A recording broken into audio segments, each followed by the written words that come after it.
Hey there, Carrie here, and today I am going through the client gallery and ordering guide. I want to welcome you back. I hope you've been doing amazing since our photo shoot.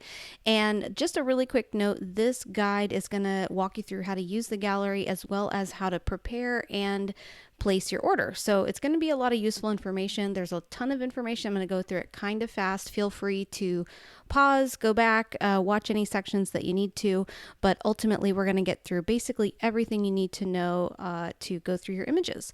So let's jump right in. So we're going to start out with how to actually use your gallery. And when you get your link, you are going to get a page that loads up. This is your gallery homepage. You're going to see your photo and an open gallery button there. And once you click on that, you're going to enter your email.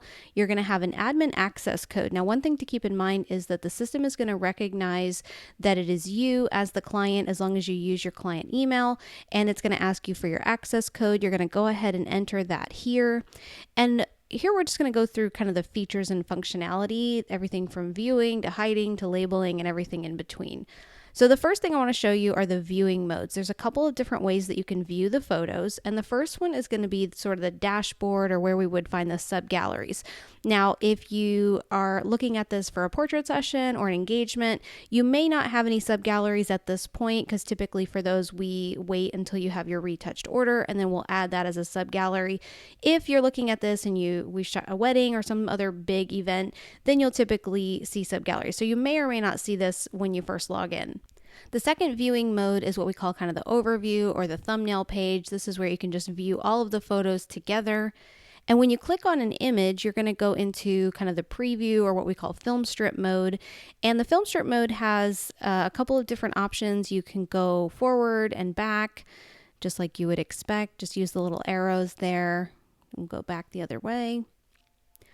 You can also look up here if you ever need to retrieve the file number or the image number. You can look up here in the preview area and it's always at the top. And you can also view the image full screen. So you just kind of click the screen, it'll make the image bigger. And you can also kind of scroll through the thumbnails down here at the bottom. As you can see, that's sort of that film strip mode. You've also got a bunch of different menu options here, and then you can go back to the main gallery. The next thing I want to show you is the favorites feature. This is really useful. You can do it either from the thumbnail page, the preview, and I'm also going to show you that favorites page and some of the features on there. So basically you just look for the little star icon. This is how it looks in the thumbnail mode. And if you switch over to preview, basically the same thing, just the little star icon there. And once you have your favorites, they're all going to be accessible from the favorites menu up here at the top.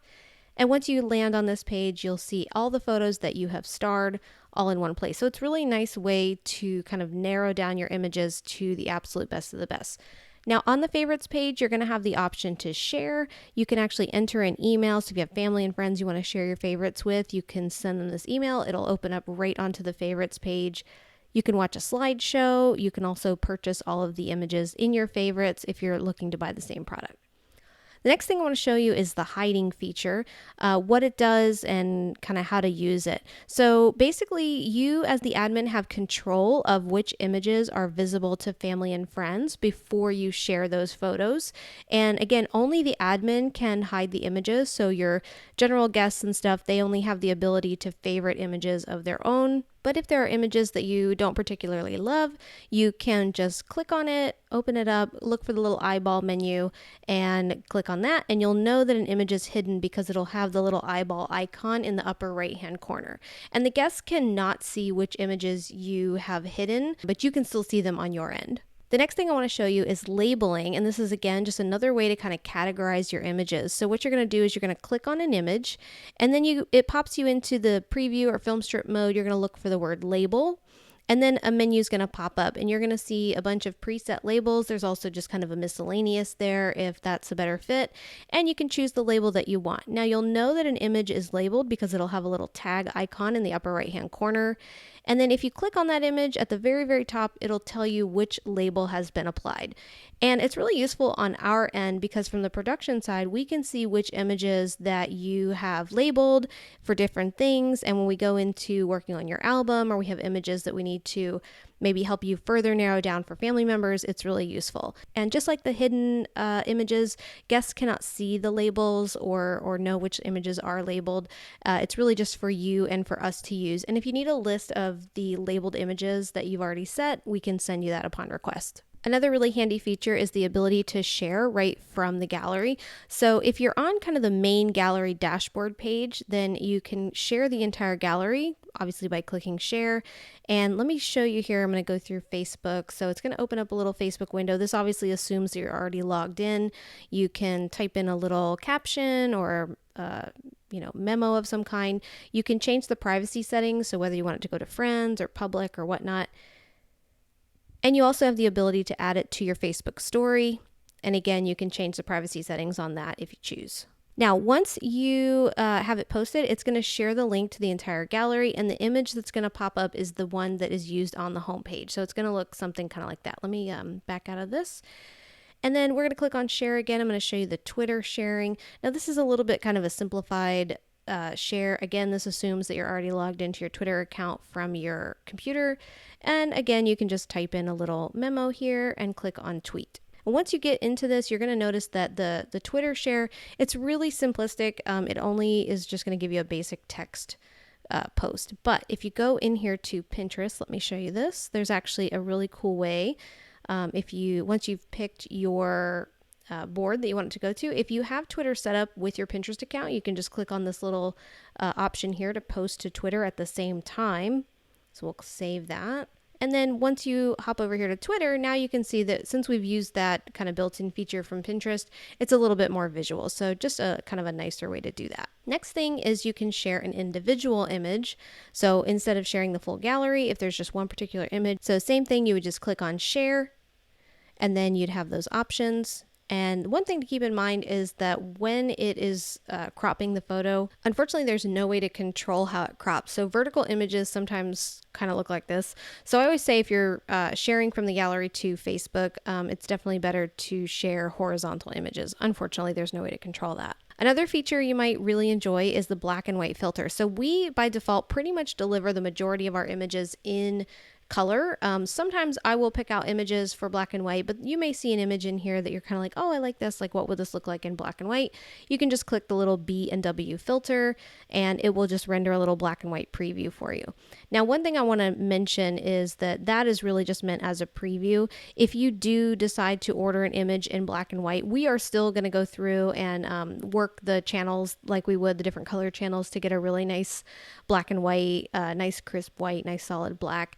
Touch up the image just as we would normally, do a little dodge and burn if we need to, and really just make it a nice black and white. So that black and white rendering that you're seeing in the gallery is kind of just a general preview, but we're still going to, put our final touches on it before it goes to print. In addition to viewing and sharing, obviously you can also buy images from the gallery. Now I'm going to go into an entire ordering guide. So for now, I'm just going to basically show you where the button is. It's a little shopping cart icon under the thumbnail, and it's the buy photo button at the top of the preview mode. And another question we get asked a lot is how do we download the photos? So this might not be relevant to you at this particular time, depending on the package that you have booked, but I'll go ahead and show you. So all clients have access to digital copies of everything you order in print, regardless of the package that you've booked. That is for everybody. Some clients have packages in which there are a preset number of digitals already included in the package. So if you maybe got a package, say with 10 digitals, then you would be able to download those at this point. And depending on the type of package, some clients also get all the digitals from the entire shoot, or that's also an upgrade you can do after the fact. So how will you know which one applies to you? Just check your quote and also your email confirmation that we'll send out to you when we send the gallery. And that is going to indicate what level of sort of digital package you have at the time of receiving your gallery. So assuming that you do have some digital access, you're going to look for this little icon underneath the thumbnail. It's like a downward arrow kind of going into a little tray looking thing. If you're in preview mode, it's also going to be the same icon, but it'll say the word download. And when you go to download, you're going to have a download pin. Again, this is going to be provided in the gallery invitation email. So you just click on enter. Enter in your PIN, click apply, and then it's going to ask you where you want to save. This is where a lot of people get tripped up because they just sort of pick the first place that the computer recommends, and they don't really pay attention to where the computer is saving the file. So really, double check where it's going to save it to. A lot of times it'll default to the downloads folder, sometimes the desktop. It really just depends on your settings, but you can also create a custom folder. As I have here, it says family portraits, and you can choose to save it into that specific folder. So once you've picked your location, just click on save. So that was how to download an individual image, but let's say you've got a collection of images, say you've completed your print order and you've got a variety of images that you want to download all at once. You can go into that page or that subgallery, click on download all at the very top of the page, and then again, you're going to enter your PIN and you'll get a confirmation screen that looks like this. Now it's going to be a little bit different. It's not going to save it directly to the computer. It's going to actually render an email. So it's going to indicate which email that is going to be sent to. Give it just a few minutes. It usually doesn't take very long. Look for an email message from the gallery, and then you'll see a button here that says start download. Once you click on that, you're going to get a page that looks like this, and you're going to re-enter your same email just so that the system knows that, yep, this is you coming to get your download. And then you'll click submit. You'll see a file confirmation screen, and then you'll see a download button here. It's going to look kind of like this. Now, once you click on that, this process is going to be a little bit different. So again, you're going to choose that location on your computer like we did with the individual file, but notice here that it is a zip archive format. So it's going to be a compressed folder, and I'll show you here what to do next. So when it saves, it's going to look kind of like this, like a little file with a zipper on it. And if you're on a Windows machine, you're going to right click and choose extract all. If you're on a Mac, you're just going to double click. But either way, it's going to kind of expand that folder. Give it a second, and then you're going to see an additional folder here in the folder that you've selected, and that's going to open up. If you can double click it, it's going to open up, and you'll see all of the images in that folder, and they're now available to use.